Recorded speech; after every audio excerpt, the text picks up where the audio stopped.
नमस्कार, प्राइमेट 4 में आप सबका स्वागत है और खबरों में आपके साथ मैं हूं ज्योति मिश्रा।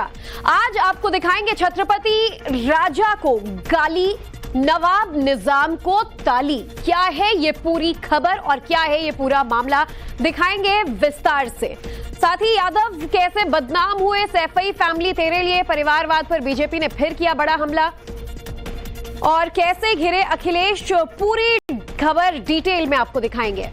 इस बीच इलेक्शन कांग्रेस को टेंशन, दिल्ली कांग्रेस अध्यक्ष अरविंदर सिंह लवली का रेजिग्नेशन, क्यों मची है दिल्ली कांग्रेस में खलबली। इनसाइड स्टोरी अब से थोड़ी देर बाद आपको दिखाएंगे। अमेठी बुलाती है लेकिन राहुल जाते नहीं, क्या होने जा रहा है इस बार अमेठी में, क्या कांग्रेस फिर लगाएगी राहुल पर दांव, विस्तार से देखिए पूरी खबर। तो राहुल के राजाओं पर दिए गए बयान पर घमासान मचा हुआ है। प्रधानमंत्री मोदी ने बड़ा हमला बोला है राहुल गांधी पर, कहा शहजादे ने राजाओं को बुरा भला कहा और सुल्तान बादशाहों के खिलाफ बोलने की ताकत नहीं। वोट बैंक के चलते राजाओं के खिलाफ तो वो बयान दे देते हैं। औरंगजेब का अत्याचार कांग्रेस को नहीं दिखता, कांग्रेस के तुष्टीकरण की मानसिकता है। प्रधानमंत्री मोदी ने आज राहुल पर यह बड़ा आरोप लगाया। ये शहजादे का कहना है कि भारत के राजा, भारत के महाराजा ये अत्याचारी थे, ये गरीबों की जमीन छीन लेते थे, जब मर्जी पड़े तब उनका सब हड़प कर लेते थे। कांग्रेस के शाहजादे ने छत्रपति शिवाजी महाराज, कित्तूर की रानी चिन्नम्मा जैसे महान व्यक्तित्व का अपमान किया है। साथियों, कांग्रेस के शाहजादे का बयान सोच समझकर वोट बैंक की राजनीति करने के लिए, तुष्टीकरण के लिए दिया गया बयान है। कांग्रेस को औरंगजेब के अत्याचार याद नहीं आते, जिसने हमारे सैकड़ों मंदिरों को तोड़ा, अपवित्र किया। कांग्रेस तो औरंगजेब का गुणगान करने वाली पार्टियों के साथ खुशी से गठबंधन करती है। दरअसल राजाओं को लेकर राहुल गांधी ने क्या कहा था, ये आप भी सुनिए। राजाओं महाराजाओं का राज था, जो भी वो चाहते थे कर देते थे। किसी की जमीन चाहिए होती थी, उठा के ले जाते थे। कांग्रेस पार्टी और हमारे कार्यकर्ताओं ने देश की जनता के साथ मिलकर आजादी प्राप्त की, लोकतंत्र लाए और संविधान देश को दिलवाया। दिल्ली कांग्रेस में छिड़ी महाभारत की पूरी इनसाइड स्टोरी भी आपको दिखाएंगे। उसके पहले एक बड़ी खबर उत्तर प्रदेश के सीतापुर से आ रही है। यूपी के सीतापुर में तेंदुआ दिखने से दहशत का माहौल है। खेतों में एक तेंदुआ दौड़ता दिखा। आपको बता दें, लोगों ने इस तेंदुए को खेत की ओर खदेड़ दिया और वन विभाग तेंदुए को पकड़ने में जुटा हुआ है। तस्वीरें देखकर शायद आपकी भी रूह कांप जाए। उत्तर प्रदेश के सीतापुर में जब खुलेआम रिहायशी इलाके के पास दौड़ता भागता ये चीता तेंदुआ नजर आया, माफ कीजिएगा। और देखिए इस तेंदुए को कैसे लोगों ने खेत की ओर खदेड़ दिया। और अब अगली बड़ी खबर दिल्ली से है, जहां चुनाव से पहले इंडी गठबंधन को बड़ा झटका लगा है। दिल्ली कांग्रेस के अध्यक्ष पद से अरविंदर सिंह लवली ने इस्तीफा दे दिया है। मल्लिकार्जुन खड़गे ने लवली का इस्तीफा भी स्वीकार कर लिया है। लोकसभा चुनाव के बीच कांग्रेस को बड़ा झटका लगा है। अरविंदर सिंह लवली ने दिल्ली कांग्रेस प्रभारी दीपक बाबरिया को जिम्मेदार ठहराते हुए कहा है कि बाबरिया के तौर तरीके पर मुझे आपत्ति है और इसीलिए अपना इस्तीफा दे दिया। रेजिग्नेशन आज मंजूर भी कर लिया गया है। कांग्रेस के अध्यक्ष मल्लिकार्जुन खड़गे ने अरविंदर सिंह लवली का इस्तीफा मंजूर कर लिया है। दिल्ली प्रदेश कांग्रेस कमेटी के अध्यक्ष पद से इस्तीफा दिया है ना। एक सवाल ये है, कांग्रेस में बने रहेंगे। मैंने दिल्ली प्रदेश कांग्रेस कमेटी के अध्यक्ष पद से इस्तीफा दिया है और मैं अपने तमाम कांग्रेस के कार्यकर्ताओं से मिलूंगा, बात करूंगा। कहीं किसी पार्टी को अभी ज्वाइन नहीं कर रहा। अरविंदर सिंह लवली के इस्तीफे के बाद कांग्रेस लगातार कांग्रेस में हड़कंप मचा हुआ है, तो बीजेपी ने इस बहाने एक बार फिर कांग्रेस पर जोरदार तंज कसा है। से उनके मन में बहुत पीड़ा है और कुछ चीजों को लेकर आंदोलित हैं, उनको लगता है कि पिछले महीने 2 महीने में जिस तरीके से जो बातें, मैंने ठीक से उनकी चिट्ठी नहीं पढ़ी पूरी, हर पॉइंट पर तो मैं नहीं कोई प्रतिक्रिया दे पाऊंगा, लेकिन एक व्यक्तिगत पीड़ा है, एक कांग्रेस अध्यक्ष होके और एक कांग्रेस का कार्यकर्ता होके, और मुझे लगता है कि जो बातें उन्होंने कही हैं उनकी पीड़ा, इस पर गंभीरता से ध्यान जरूर देना पड़ेगा। जम्मू कश्मीर से लेकर कन्याकुमारी तक ये टुकड़े टुकड़े और कलेश ही चलता है। उमर अब्दुल्ला बनाम महबूबा मुफ्ती, बंगाल में तृणमूल कांग्रेस बनाम कांग्रेस और लेफ्ट, हमने देखा है पंजाब और दिल्ली में क्या चल रहा है, केरल में भी लेफ्ट बनाम कांग्रेस चल रहा है, बिहार से उनके एक साथी निकल गए, यूपी से उनके एक साथी निकल गए। तो हर जगह कोई मिशन विशन नहीं है, इनके अलायंस में केवल पॉलिटिक्स ऑफ डिवीजन और फ्रस्ट्रेशन है। इसलिए रांची में भी जूते चप्पल चल रहे थे आरजेडी और कांग्रेस के बीच में। तो लवली के इस्तीफे के बाद कांग्रेस में लड़ाई और ज्यादा तेज हो गई है। कांग्रेस कार्यकर्ताओं के बीच तो मारपीट भी हो गई। अरविंदर सिंह लवली के घर के बाहर यह हंगामा हुआ। आसिफ मोहम्मद खान और लवली के समर्थक आपस में ही भिड़ गए और मारपीट की तस्वीरें सामने आई। कांग्रेस के अंदर का कलह जो है अब सड़कों पर आ चुका है।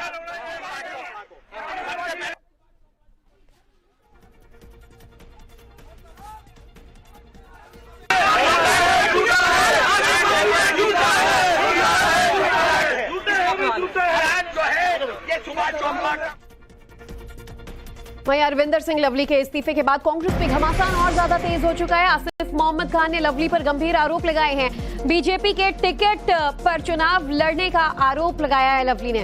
अरविंदर सिंह लवली ने कहा है कि उनके नियत में ही खोट है। ये खान ने आरोप लगाया अरविंदर सिंह लवली पर। आप रिजाइन करना चाहते थे, आप चुपचाप जाते और खड़गे जी को रिजाइन करके आ जाते। आप जो उसमें आपने रीजंस रखे, जो आपने उसमें बातें रखी और तब रिजाइन किया है, और वो लेटर मीडिया को आपने, अगर आपकी नियत में खोट नहीं होता तो आप खामोश जाके रिजिग्नेशन करके आ जाते। इसे ओपनली आपने मीडिया को आपने वो लेटर जारी किया, उससे सीधा सीधा फायदा बीजेपी को मिल रहा है। और मैं दावे के साथ कह रहा हूं कि हर्ष मल्होत्रा जी की जगह 1-2 दिन में लवली जी कैंडिडेट डिक्लेयर कर दिए जाएंगे बीजेपी की तरफ से। कपड़ा क्यों दे रहे थे, क्यों मुझे प्रेशराइज कर रहे थे कि मैं लवली जी से जाके मिलूं? और ये मैं आपको दावे के साथ कह रहा हूं कि ओखला से बटला हाउस से कोर में बिरयानी नहारियां बनकर रामवीर सिंह विदुड़ी के फार्म हाउस पर जा रहे थे और वहां पर ये सारी मीटिंगें ऑर्गेनाइज की जा रही हैं। ये पिछले से आप यकीन मानिएगा, मैंने अपने कांग्रेस के कुछ लोगों को, मेरी हाईकमांड तक इतनी पहुंच नहीं है, लेकिन काफी हद तक मैंने मतलब अपनी बात वहां तक पहुंचाई थी कि ऐसा खेल हो सकता है। तो आज अरविंदर सिंह लवली के घर के बाहर भी जमकर हंगामा हुआ। आसिफ मोहम्मद खान के साथ भी धक्का मुक्की की गई। लवली समर्थकों ने यह धक्का मुक्की की और मीडिया से बात करने के दौरान बताया जा रहा है कि धक्का मुक्की होने लगी और धीरे धीरे ये मारपीट में तब्दील हो गई। तस्वीरें देखिए किस तरीके से यहाँ बातचीत के दौरान मीडिया से आसिफ मोहम्मद खान बातचीत कर रहे थे और उसी दौरान अरविंदर सिंह लवली के समर्थक उन पर टूट पड़े और धक्का मुक्की उनके साथ करने लगे और यहाँ तक कि आसिफ मोहम्मद गिरते गिरते बचे हैं। और ये तस्वीर आप देखिए किस तरीके से लवली के घर के बाहर हंगामा हुआ। दिल्ली कांग्रेस प्रभारी की भी अब परेशानी बढ़ सकती है। अरविंदर सिंह लवली के इस्तीफे के बाद उनकी परेशानी बढ़ने की बात कही जा रही है। दीपक बावरिया के इस्तीफे की मांग जोर पकड़ने लगी है। दिल्ली सरकार के पूर्व मंत्री राजकुमार चौहान ने ये मांग की है कि अब दीपक बावरिया को अपना इस्तीफा दे देना चाहिए। अब सवाल यही है कि क्या अरविंदर सिंह लवली के बाद दीपक बावरिया, जो कि दिल्ली प्रदेश कांग्रेस के अध्यक्ष हैं, वो इस्तीफा देंगे? मैं कांग्रेस अध्यक्ष श्री मल्लिका अर्जुन जी से मांग करता हूं कि जो दिल्ली के अधिकारी बनाए हुए हैं प्रभारी श्री दीपक बावरिया जी, कृपा करके वो बहुत अच्छा काम कर रहे हैं, उनको दिल्ली से हटा दें और कांग्रेस को बचाएं। यही मेरी आपसे गुजारिश है। हरियाणा कांग्रेस के दिग्गज नेता भूपेंद्र सिंह हुड्डा का भी एक ऑडियो वायरल हो रहा है। वायरल ऑडियो में आला कमान के सामने मजबूर नजर आए हुड्डा। हरियाणा कांग्रेस कार्यकर्ताओं में जबरदस्त नाराजगी देखी गई। दीपक बावरिया से हरियाणा कांग्रेस नाराज बताया जा रहा है। सूत्रों के हवाले से खबर आई है, करनाल से दिव्यांशु बुद्धिराजा को दरअसल टिकट दिए जाने को लेकर ये पूरी नाराजगी सामने आई है।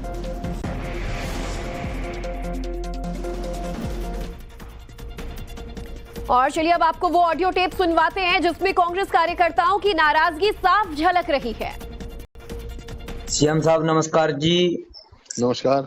ठीक हो सर जी? हाँ ठीक है सर जी, करनाल से बात करें सर जी। हाँ सर जी, ये जो कैंडिडेट आया जी लोकसभा वाला जी, हाँ ये कहाँ का है सर जी? तुम्हें पता होगा भाई, मुन्ने के फिर। सर जी, कैंडिडेट तो कांग्रेस का ही आया जी, हम भी कांग्रेस के बंदे बोल रहे जी। हाँ सर जी, इस पर हिंदी वोट जी, इस पर हिंदी सर जी वोट था जी। कोई नहीं, क्या कर है जी, पार्टी ने फैसला करा भाई। मैं सर जी एक तरफा खट्टर साहब जीत रहे जी, हमने रिश्ते देनी पड़ती, मजबूरी होगी जी। चलो अब क्या कर, तो चलो अब क्या कर सकते हैं भूपेंद्र सिंह हुड्डा का और एक कांग्रेस कार्यकर्ता की ये बातचीत आपने सुनी जिसमें उनकी नाराजगी साफ झलक आ रही है वहां के कैंडिडेट को लेकर। हालांकि टाइम्स नाउ नवभारत इस ऑडियो की पुष्टि नहीं करता है।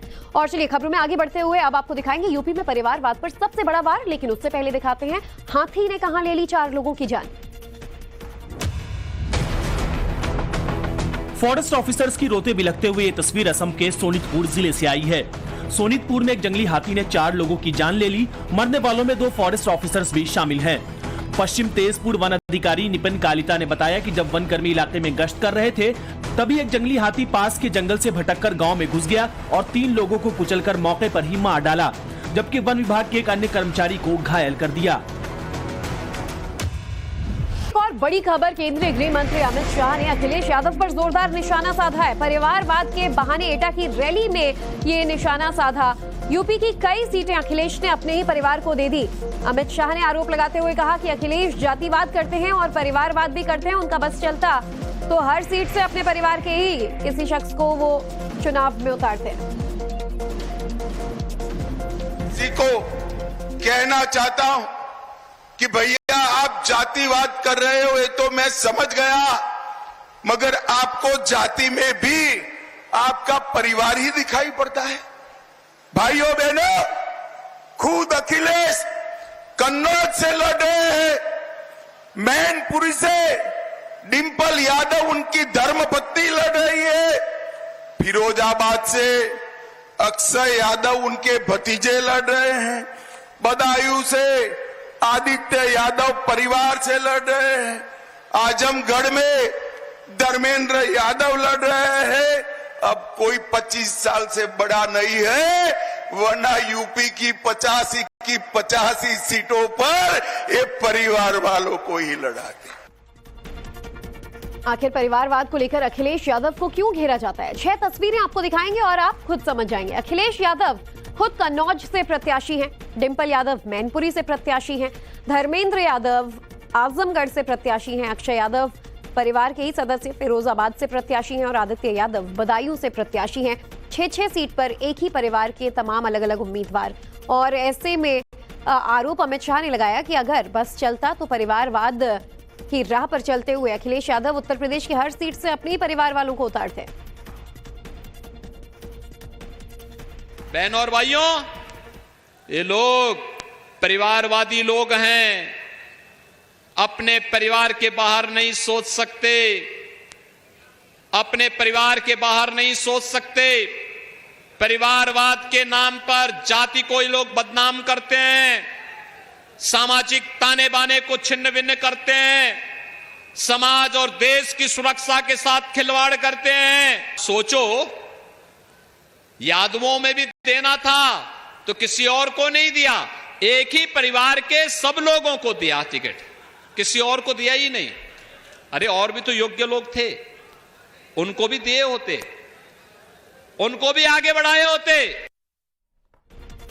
चुनाव लड़ सकते हैं राहुल गांधी। अमेठी पहुंची राहुल गांधी की खास टीम। अमेठी के कांग्रेस भवन में मीटिंग जारी है। स्थानीय नेताओं को जिम्मेदारी सौंप दी गई है। राहुल गांधी के कोर टीम का अमेठी पहुंचना भी शुरू हो गया है। तो देखिए, सीडब्ल्यूसी की कल बड़ी बैठक भी हो गई, अब बस नामों के ऐलान होना बाकी है। और लगभग काफी देर तक कल मंथन भी हुआ, जिसमें दोनों भाई बहन के नाम का प्रस्ताव अमेठी और रायबरेली से रखा गया, राहुल गांधी और प्रियंका गांधी के नाम का। ऐसे में अमेठी में हलचल तेज हो गई है कांग्रेस दफ्तर में। अमेठी से चुनाव लड़ने की खबर पर पूर्व कांग्रेस नेता आचार्य प्रमोद कृष्णम ने भी तंज कसवाया। कहा है, अमेठी की जनता लीडर चाहती है, रीडर नहीं। अमेठी की जनता लीडर चाहती है, लीडर, रीडर नहीं चाहती। लीडर चाहती है।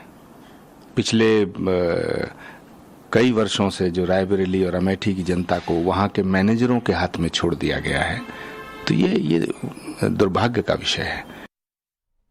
अगली बड़ी खबर भी उत्तर प्रदेश के अयोध्या से है। स्मृति ईरानी ने रामलला के दर्शन पूजन किए। स्मृति ईरानी ने राम मंदिर में जाकर माथा टेका। रामलला की प्रतिमा के सामने हाथ जोड़े स्मृति ईरानी ने पुजारियों से आशीर्वाद भी लिया। आपको बता दें, स्मृति ईरानी कल अमेठी से नामांकन पत्र दाखिल करने वाली हैं और उससे पहले स्मृति ईरानी अयोध्या पहुंची और रामलला के दर्शन किए। राम मंदिर में स्मृति ईरानी ने आज पूजा पाठ भी किया। कल अमेठी से उन्हें अपना नामांकन भरना है, चुनाव लड़ेंगी वो, और उससे पहले अयोध्या पहुंचकर रामलला के दर्शन पूजन किए। हनुमानगढ़ी भी वो गई और वहां भी उन्होंने दर्शन पूजन किया। श्री रामलला के चरणों में राष्ट्र की प्रगति, प्रधान सेवक के अच्छे स्वास्थ्य और भारत के वैभव की प्रार्थना कर हनुमान जी के दरबार में उनके जैसे सेवा भाव मन में हो, ऐसा आशीर्वाद मांगा। वहीं केंद्रीय गृह मंत्री अमित शाह ने एक बार फिर राहुल गांधी पर निशाना साधा है। आरक्षण पर राहुल गांधी झूठ बोल रहे हैं। अमित शाह ने कहा वो लोगों को गुमराह कर रहे हैं। बीजेपी की मंशा है आरक्षण खत्म न की जाए। कांग्रेस ने एसटी, एससी, ओबीसी के आरक्षण पर ही हमला कर दिया। निराधार झूठ बोलकर लोगों को गुमराह करने का काम कर रहे हैं। भारतीय जनता पार्टी की सरकार इस देश में 10 साल से चल रही है और दोनों बार पूर्ण बहुमत की सरकार मिली है। अगर भारतीय जनता पार्टी की मंशा होती कि आरक्षण को खत्म करना है तो हो चुका होता। पार्टी ने हमेशा एससी, एसटी और ओबीसी के आरक्षण पर हमले किए हैं। कर्नाटक में उनकी सरकार आई, 4% माइनॉरिटी आरक्षण किया। किसका कटा? ओबीसी का कटा। कश्मीर के गुरेज से आई है। जम्मू कश्मीर के गुरेज में भारी बर्फबारी हुई है। हेवी स्नोफॉल के बाद गुरेज में हालात बिगड़ते गए हैं। गुरेज में बर्फ की मोटी परत जो है वो बिछ चुकी है। 30 से ज्यादा गाड़ियां बर्फबारी में फंस गई हैं और तस्वीरें भी सामने आ रही हैं। ये तस्वीरें गुरेज के राजदान टॉप से सामने आई हैं। तस्वीरों में आप देख सकते हैं कि यहाँ पर इतनी बर्फबारी हुई है कि विजिबिलिटी भी लगभग 0 के बराबर हो गई है।